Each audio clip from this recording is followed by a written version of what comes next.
Oi, pessoal. Temos um dado de 2010 do IBGE, quando afirmou na época que a cada 40 minutos surge uma nova igreja no Brasil. Imagine os nossos dias quantos milhares de igrejas nós teríamos nesse rincão por aí afora.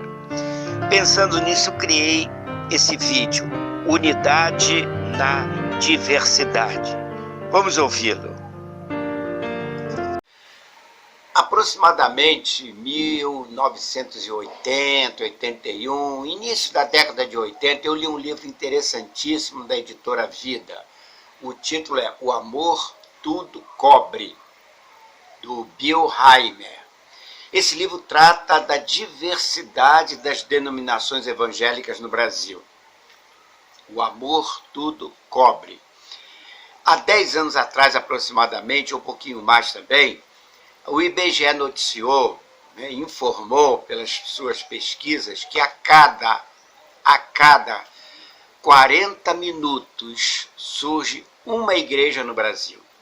Pense bem, a cada 40 minutos uma igreja surge. É uma diversidade enorme. É esse o assunto que eu vou trazer para vocês.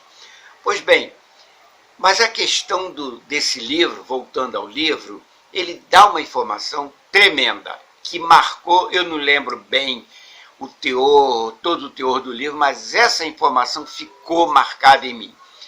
O autor diz que todas essas divisões, essas separações das diversas e milhares de igrejas no Brasil, tem uma seguinte característica: 95% são situações que não são tão fundamentais assim, que a gente pode até abrir mão, 95%.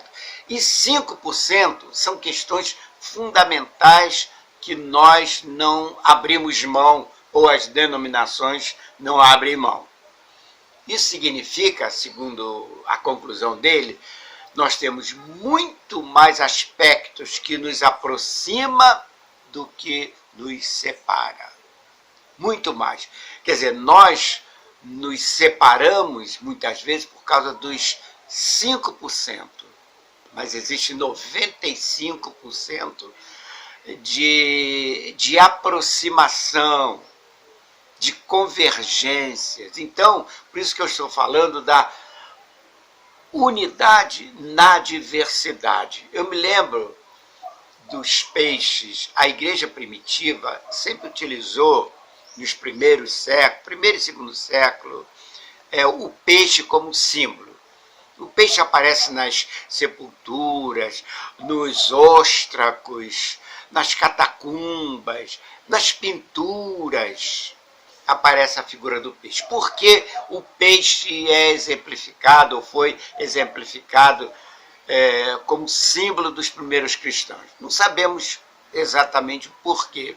Mas observe, existem milhares e milhares de espécies de peixes. Existem peixes nas chamadas regiões abissais, onde o sol pouco penetra, e os peixes estão, inclusive, protegidos naturalmente contra os raios solares. Existem peixes, inclusive, que vivem, por exemplo, nas regiões da superfície do mar. Olha só. Enquanto uns vivem na profundidade, outros vivem na superfície. Existem peixes dos mais diversos tamanhos, grandes, enormes, médios, pequenos, etc. Existem peixes de água doce, de água salgada, peixes com poucas espinhas, outro com muitas espinhas. Existem peixes inofensivos e outros peixes vorazes. Mas uma coisa que a gente pode concluir: existe um fator que unifica: água. Todos eles não podem viver sem água. É o fator, vamos dizer assim, de unificação. A água é fundamental para independente desses milhares de peixes. Pensando nisso, eu criei um texto que mostra a nossa diversidade, mas, no entanto, somos um em Cristo. Eu quero ler com vocês, eu espero que vocês prestem atenção. Não é uma leitura um tanto quanto longa, que eu não gosto de fazer vídeo longo, mas esse poderá até se estender um pouquinho, mas é pouco. Não importa o físico, seja alto ou baixo, gordo ou magro, jovem ou adulto, homem ou mulher, com uma exuberante cabeleira, ou então uma reluzente careca, negro, branco, mulato ou pardo, brasileiro ou estrangeiro, somos um em Cristo. Sobre a escolaridade.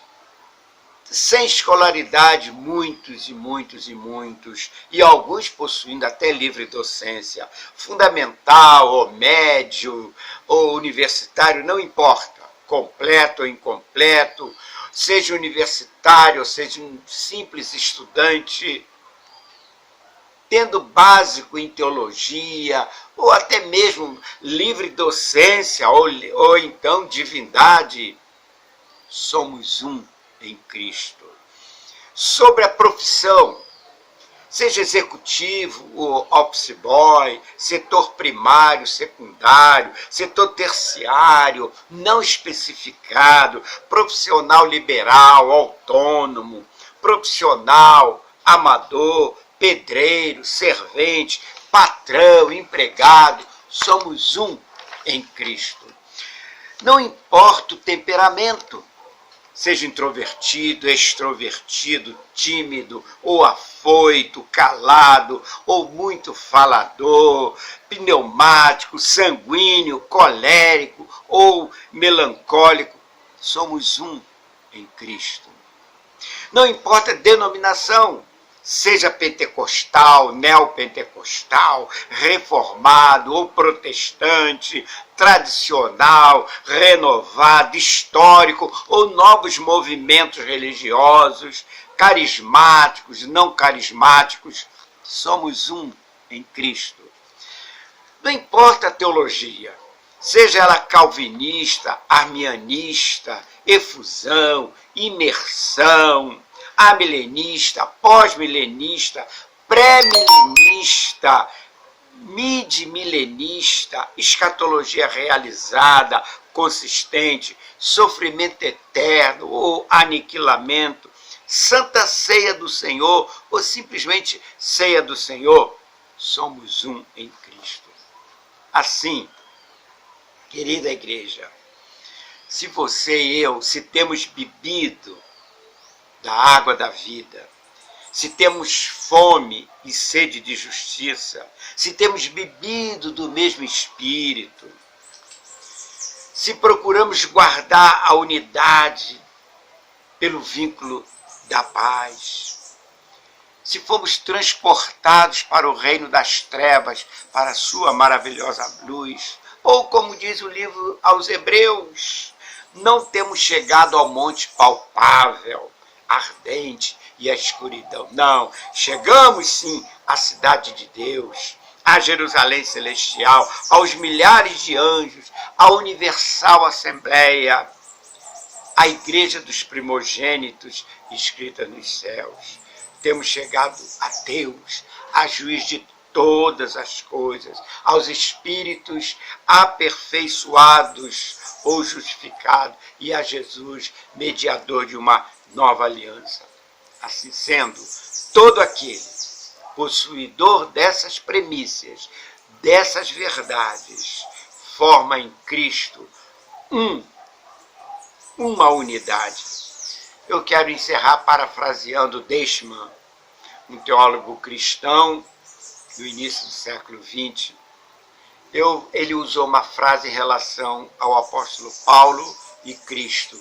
E eu estou, vamos dizer assim, plagiando, eu estou parafraseando, colocando a igreja. Ele diz o seguinte: Jesus é o único. Jesus, o único. A igreja, a primeira depois do único. Em outras palavras, o primeira ou a primeira do único. Bem-vindos à unidade do Espírito, na diversidade dos seus membros. Amém. Muito obrigado.